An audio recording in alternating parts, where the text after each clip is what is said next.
Hello everyone and welcome to Through the Wire. We discuss all the hot stories in sports straight from the headlines. I'm John Paul Salamanca, this is Evan Molina, and Ed, let's start off with the NFL. The season's winding down, but I think now the pressure's starting to build up now with Week 15 coming up. Yeah, there's a lot of games with playoff implications coming up. You have the Sunday night game between the Cowboys and the Eagles, which that's going to determine pretty much the NFC East Championship.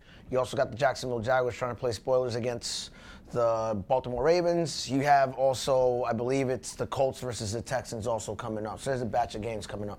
With Jaguars-Ravens, it's kind of interesting because obviously the Jaguars aren't going anywhere with a 2-11 record, but the Ravens have a chance right now they're still kind of in the thick of things. So the Jaguars really have a great chance to play spoiler right now. They won't. They won't. I mean, they're looking more for draft position at this point. It's a blessing for Baltimore to get this matchup this late in the season. Especially in the tight AFC North, you got a lot of teams where it's a game separating all four teams in that division. Another must-watch game is going to be Houston Texans versus the Indianapolis Colts. Both teams are right now in the thick of things. Right now, the Colts are obviously leading the division, and the Texans are still right there in the hunt of it. Well, the Colts need this more because they're looking for home field advantage, a bye in the first round. They're only a game away from Denver and New England, if I'm not mistaken.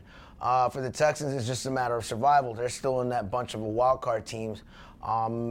I'd love to see the Texans in the playoffs. I think J.J. Watts has made a case for himself to be the MVP this year, although a lot of people that are more fantasy league-based / statistic-based / quarterback wonk would rather see the MVP be a quarterback than, say, someone like J.J. Watts, who's just an all-around athlete. But that's going to be a very fascinating game with so much underline, not just for the Texans, but for the Colts. And another matchup with potential playoff implications. We got a big matchup between the Denver Broncos and the San Diego Chargers. Now, Peyton Manning in the Broncos right now is standing at 10-3. They really don't have much to gain right now in the division standings, but a win against a wild card team, one of the wild card teams like the Chargers, that could put them into a decent shape come playoffs. Well, they need it because they want home field advantage throughout the playoffs. You don't want to go to New England in January to go play Tom Brady. And they also, as we said earlier, we have the Colts creeping up on them who want a bye and one home field advantage. So it's actually an important game for Denver.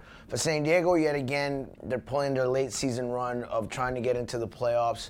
It's a trap game in a lot of ways for the Broncos, considering how badly that San Diego needs this. And moving on to another story that's crossing over through all sports, the Cant Breathe campaign, which is spawned off directly from the controversial ruling in the police choking death of Eric Gardner. It's started off from the NFL and the NBA. Recently, Derrick Rose was seen during a practice for the Chicago Bulls sporting one of those shirts. It's a campaign that's starting to get a lot of steam right now. You know, there seems to be this impression of stay in your lane, just play the dumb sport, you dumb jock mentality whenever it's an issue that rubs people the wrong way. In this case, mostly people that lean to the conservative right. And it started even last week with the St. Louis Rams with the Hands Up campaign with the Ferguson situation. And so it's fascinating, seeing the hypocrisy of it all where, be politically active, but don't touch that topic. That to me is a fascinating dynamic. Well, it started even further back when last year when that controversial shooting that young kid out down in Florida with a lot of the NBA players were seen sporting those Trayvon Martin, yeah. I mean, a lot of athletes were sporting the hoodies on there. This is starting to become something that's become a little bit more prevalent in sports now. Well, a lot of these athletes came from poor black neighborhoods where, if you dress a certain way, you're automatically profiled as a criminal, the assumption of guilty before innocent, just on the basis of what you wear or who you with, or, it's just, this is a real thing. So you would expect these athletes to want to say something considering the platform that they have in life.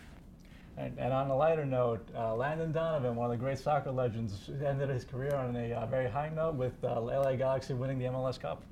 That's how you go out. You go out a champion, man. Like, that's just the way, Jeter wish he went out like that, you know?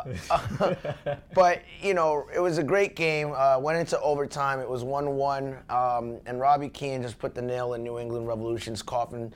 Felt bad for the Revolution, who've been to the MLS Cup now 5 or 6 times and just cannot find a way to break through and win the title.